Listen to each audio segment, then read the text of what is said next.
అందరికీ నమస్కారం.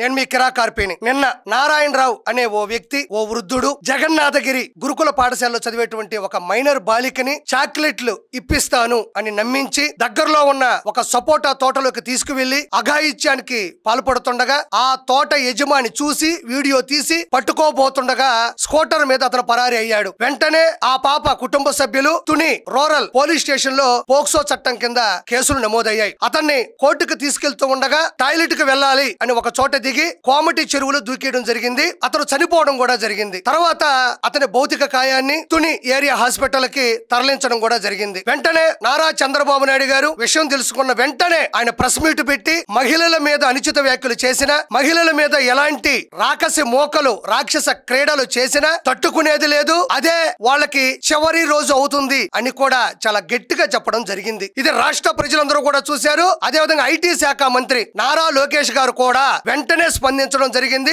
అదే విధంగా హోమ్ మినిస్టర్ అనిత గారు కూడా వెంటనే స్పందించడం జరిగింది. ఎవరైతే నారాయణరావు ఉన్నాడో మరి ఆయన చేసింది సిగ్గు అనుకున్నాడో లేదా తప్పు అనుకున్నాడో లేకపోతే తప్పించుకోవాలనుకున్నాడో మొత్తానికైతే చనిపోయాడు. చంద్రబాబు నాయుడు గారు ఈ రోజు మహిళల్ని రక్షించడంలో రాక్షస మోకలకి ఈ రోజు సింహ స్వప్నం అయిపోయాడు. దాన్ని ప్రత్యేకంగా చెప్పాల్సిన అవసరం లేదు. ఇప్పుడే కాదు, మహిళలకి ఎటువంటి సమస్య ఉన్నా సానుకూలంగా స్పందించి వెంటనే చర్యలు తీసుకునేటువంటి క్యారెక్టర్ ఉన్న వ్యక్తి నారా చంద్రబాబు నాయుడు గారు. అయితే జరిగిన ఈ పరిణామాల దృష్ట్యా వైఎస్ఆర్సీపీ రాష్ట్ర అధికార ప్రతినిధి శ్యామల మాట్లాడింది. ఏం మాట్లాడిందో ఒకసారి విందాం. ఒక్క వ్యక్తి ఎటువంటి పొత్తు లేకుండా గెలిచి రాష్ట్రాన్ని 5 ఏళ్లు ఎంత సుపరిపాలన చేశారో, మహిళల కోసం ఎటువంటి పొత్తు లేకుండా రాష్ట్రాన్ని ఎలా చిత్తు చేశాడు అనేది రాష్ట్ర ప్రజానీకానికి బాగా తెలుసు. కాబట్టే కదా 151లో 5 తీసేశారు. సుపరిపాలన అన్న ప్రవేశపెట్టింది సుపరిపాలన కాదు శ్యామల, సుపారీ పాలన. చంద్రబాబు నాయుడు గారిది సుపరిపాలన, అన్నది సుపారీ పాలన. పక్క రాష్ట్రాల్లో ఉండేటువంటి గంజాయి దాగి, నాటు సారా దాగి, అన్న ప్రవేశపెట్టినటువంటి అప్పటి మందు తాగి రూపాయికి 2 రూపాయలకి పేకలు కోసే జనాన్ని దింపి ఏ విధంగా అయితే రాక్షస క్రీడలు చేసి టైర్ల కింద జనాన్ని దోసేసి మంది ప్రాణాన్ని బలిగొన్నారు, సుపారీ ఇచ్చే మనుషులు ఎలా అయితే దింపాడు అన్నది సుపారీ పాలన. చాలా తేడా ఉంది. మహిళల కోసం ఎలాంటి యాప్లు తీసుకొచ్చారో, వాళ్ళ రక్షణ కోసం ఎంత ఆలోచించారో శ్యామల చెప్తుంది. మహిళలని రక్షించడానికి వాళ్ళ బాగోగుల కోసం ఒక మంచి యాప్ తీసుకొచ్చాడంట. ఏందమ్మా యాప్? ఆ యాప్ ఏంటంటే భార్య ముద్దు తల్లి చెల్లి వద్దు.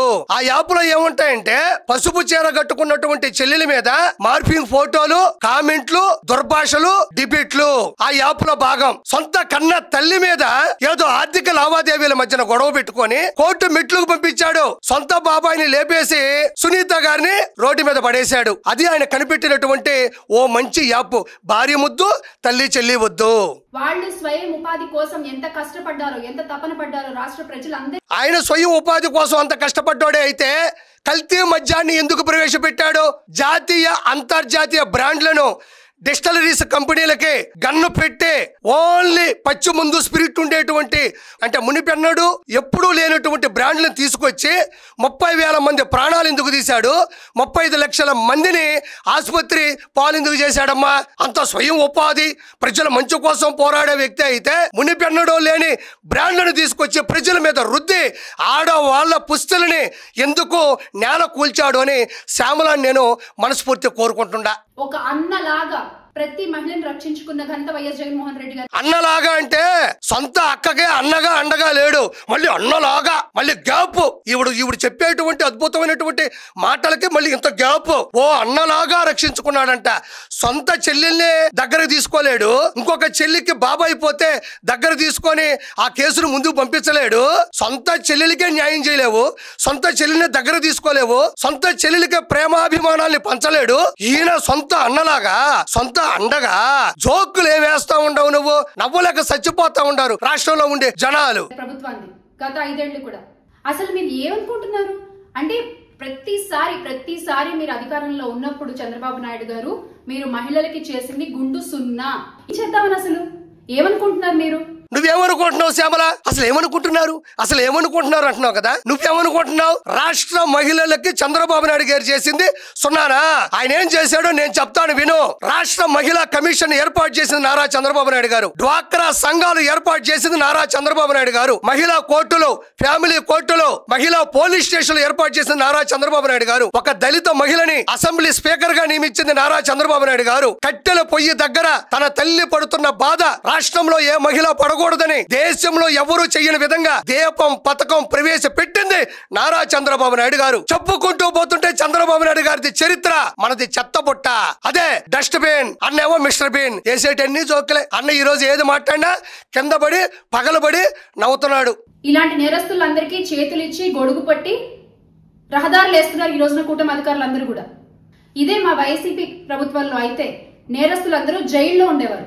కానీ ఈ రోజున కూటమి ప్రభుత్వంలో మంచి వాళ్ళు జైలుకి వెళ్తున్నారు. ఇలాంటి నేరస్తులందరూ ఇది విన్నారని నేను అనుకుంటున్నాను. ఇక్కడ శ్యామల చెప్తుంది వాళ్ళకి చేయూతనిచ్చేది, చేతులిచ్చేది, గొడుగు పట్టేది, అండగాసేది, కాపు కాసేది చంద్రబాబు నాయుడు గారు అధికారం అని చెప్తుంది. మంచోళ్ళందరూ అంట లోపలికి వెళ్తున్నారంట, చెడ్డోళ్ళందరూ బయట ఉంటున్నారంట.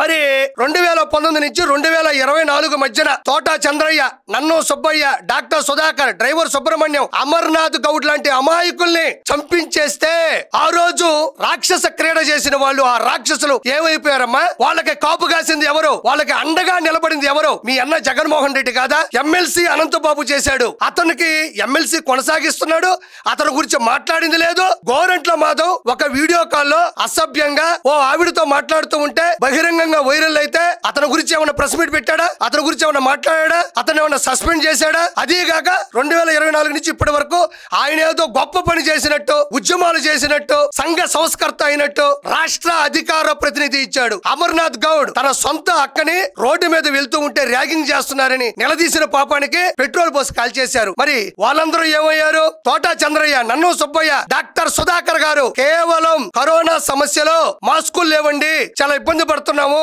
దయచేసి కిట్లతో పాటు మాస్కులు ఇవ్వండి అంటే అతను పిచ్చోని చేసి అతను చనిపోయేలా చేసింది ఎవరు? జగన్మోహన్ రెడ్డి కదా. ఇవన్నీ చేసిన వాళ్ళందరూ ఇప్పుడు ఎక్కడున్నారమ్మా? బయటే తిరుగుతున్నారా లేదా? శ్రీరెడ్డి, రోజారెడ్డి, పోసాని కృష్ణమురళి, పంచ ప్రభాకర్, బోరుగడ్డ అనిల్, పేర్ని నాని, కొడాలి నాని, అంబటి రాంబాబు, వర్రా రవీందర్ రెడ్డి, సజ్జల భార్గవ్ రెడ్డి, వీళ్ళందరూ చేసినటువంటి దారుణాది దారుణమైన పనులు నీకు తెలియదా? ఎన్ని మార్పింగ్ ఫోటోలు, ఎంత వల్గరగా కామెంట్లు, అసెంబ్లీలో ఆడపడుచు భువనేశ్వర్ గారిని ఎలాంటి నీచాతి నీచమైన మాటలు మాట్లాడారు.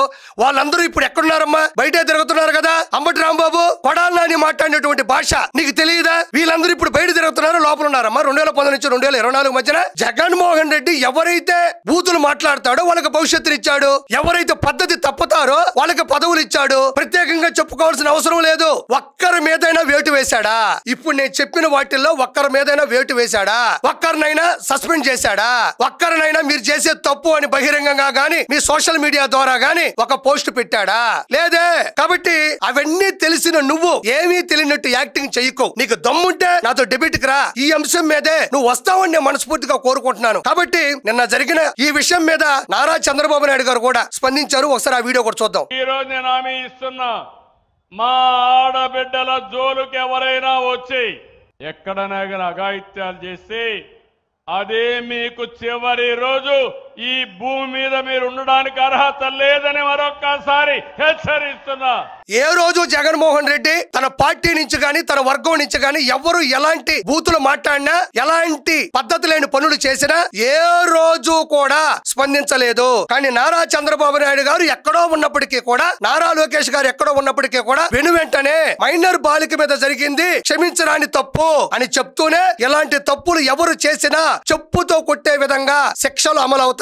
అదే వారికి చివరి రోజు అవుతుందన్నారు. నారాయణరావు వెంటనే కూడా తట్టుకోలేక చనిపోవడం కూడా జరిగింది. కాబట్టి శ్యామల, ఎందుకు నీ మనసు విలవిల? ఎందుకు ఈ జోకులు? కాబట్టి ప్రజలకు తెలుసు నారా చంద్రబాబు నాయుడు గారు ఎలాంటి స్థాయిలో, స్థానంలో మహిళలని కూర్చోబెడతాడు, ఎలాంటి విలువనిస్తాడని ఆ విజనరీ ఉన్న ఆ విలువైన వ్యక్తికి మాత్రమే తెలుసు. అది ప్రజలకు కూడా తెలుసు. మీలాంటి రాక్షస జాతికి, మీలాంటి రాబంధువులకి ఆయన విలువ తెలియదు. తెలిసిన యాక్టింగ్ చేస్తూ ఉంటారు. Thank you so much. For more videos like this, subscribe Big TV channel.